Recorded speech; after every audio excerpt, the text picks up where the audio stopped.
Je suis vraiment désolé, mais sur l'enregistrement audio, il y a eu un gros problème sonore, donc c'est pour ça que je fais cette voix off pour vous expliquer le début de la vidéo. Il y a un certain temps, j'ai eu l'idée de... Imaginez vous êtes en train de faire vos courses, donc par exemple vous êtes à la Fnac, vous regardez les coques de téléphone et à l'instant T, sur votre téléphone, vous recevez une notification, une publicité disant que par exemple Rhino Shield, bah mes coques sont les meilleures, il y a tant de % de réduction, c'est les plus solides.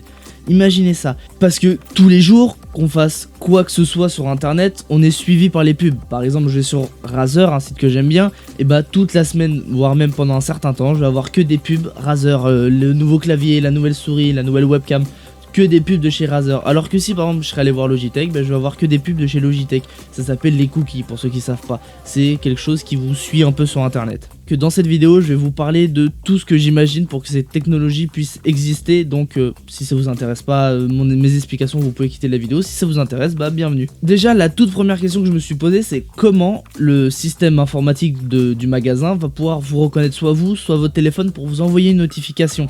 Pour pouvoir recevoir la notification, il faut déjà que les caméras aient des informations sur vous, donc soit votre visage ou votre numéro de téléphone.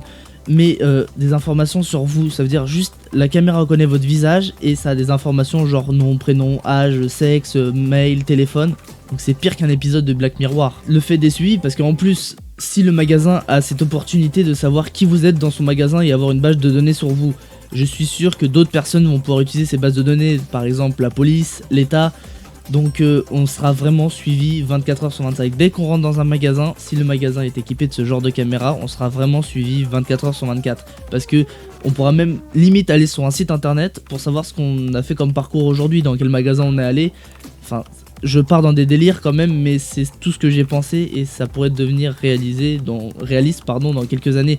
Donc ça serait quand même bizarre d'être suivi 24h sur 24. Le plus gros du travail n'est pas sur les caméras, parce qu'aujourd'hui on a déjà des caméras qui nous filment. Avec certains logiciels on est reconnu par ces caméras, donc là n'est pas là le plus gros du travail. Par contre le plus gros du travail, ça sera pour nous envoyer des publicités. Il y a deux gros problèmes. Le premier c'est les publicités et le deuxième c'est la façon d'envoyer les notifications. Alors quand je dis que le premier des problèmes c'est les publicités, c'est que il faut quand même des marques qui adhèrent à ce système, donc qui payent les magasins pour dire bah moi je veux que vous envoyiez mes publicités. C'est vraiment compliqué parce que par exemple sur YouTube, moi je publie une vidéo et je dis je veux qu'elle soit monétisée. Il est possible qu'il ne passe jamais de pub devant ma vidéo pour certaines conditions de YouTube, mais ça c'est autre chose. Mais surtout pour le fait qu'il n'y ait pas de marque qui propose des publicités au moment où j'ai publié ma vidéo. Ça se trouve 3 mois après, bah ça y est, il va y avoir des marques et ma vidéo va y avoir des publicités devant mes vidéos. Parce que quand une publicité passe à la télé, sur une vidéo YouTube, c'est la marque qui a dit bah moi j'ai une vidéo publicitaire à faire passer, à faire connaître un produit, une fonction d'un logiciel, quelque chose, à faire connaître à quelqu'un, donc je publie une publicité, enfin je donne à des sociétés ma publicité pour qu'ils la distribuent. Conclusion du premier problème, il faut qu'il y ait des marques qui adhèrent à ce nouveau panneau publicitaire pour que ce système continue d'exister, même s'il n'existe pas encore aujourd'hui. Deuxième problème que peut rencontrer ce système, c'est la rentabilité et le partenariat avec les opérateurs. Je vais m'expliquer. Ce système peut envoyer une notification à un client de deux façons, soit par message, donc un numéro de téléphone, ou soit par mail. Alors, un mail, ça s'envoie via internet, donc il faut une connexion internet, donc payer un abonnement internet. Pour envoyer un message sur un numéro de téléphone, il faut un abonnement téléphonique, donc payer un abonnement téléphonique. Donc dans les deux cas, il faut payer quelque chose, que ça soit plus ou moins cher, plus ou moins accessible, enfin bref, il faut payer dans tous les cas un abonnement soit internet soit téléphonique.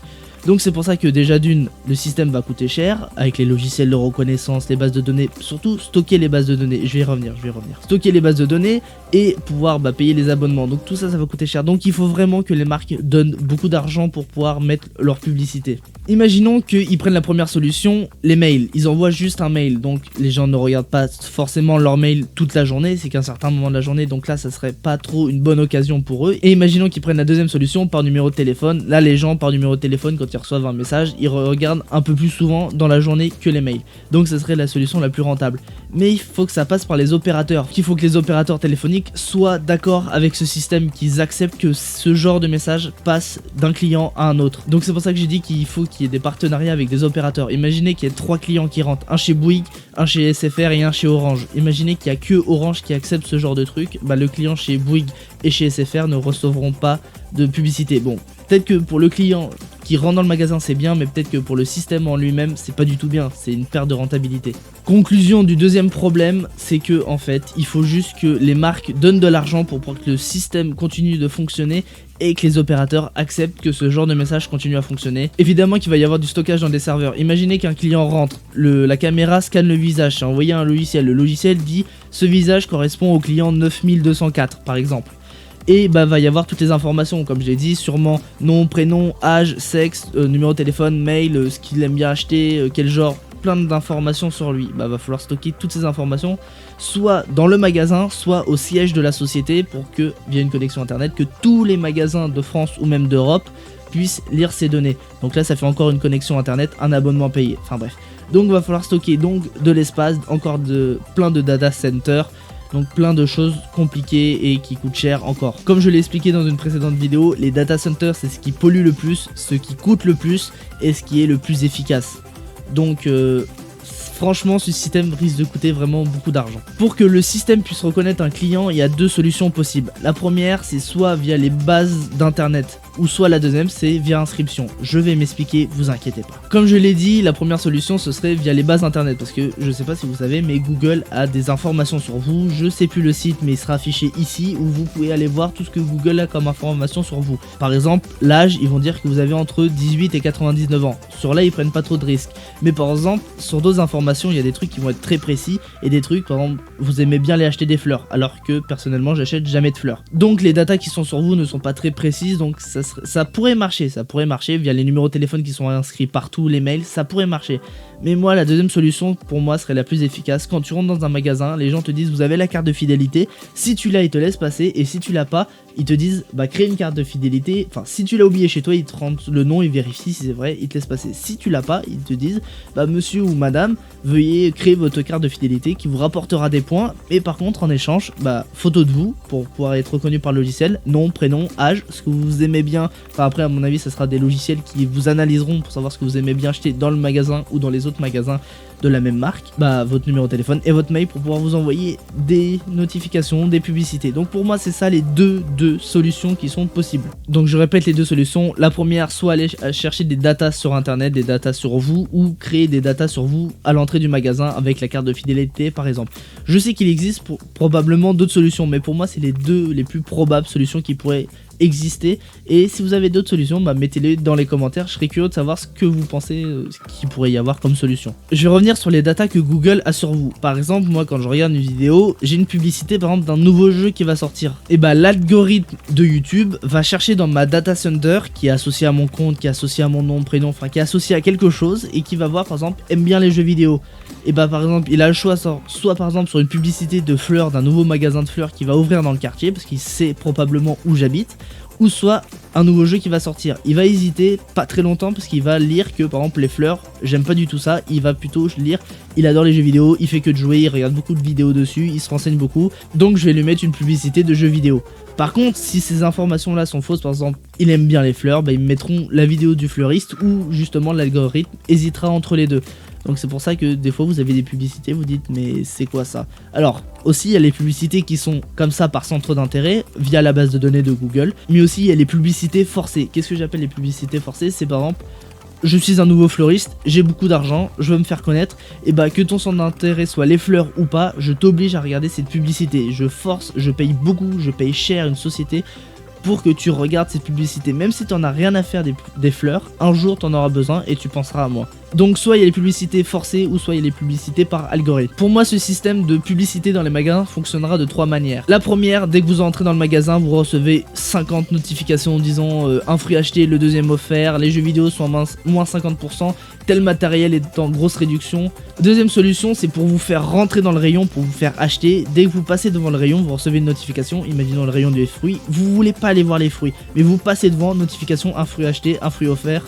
Donc vous vous dites allez, c'est un fruit acheté, un fruit offert, je vais aller acheter des fruits, le magasin sera content, vous aurez acheté des fruits. Ou pour moi la troisième fonction c'est vous êtes en train de regarder les coques de téléphone, vous recevez une notification, telle coque est la meilleure, telle coque est la moins chère, telle coque est la plus résistante, etc. etc.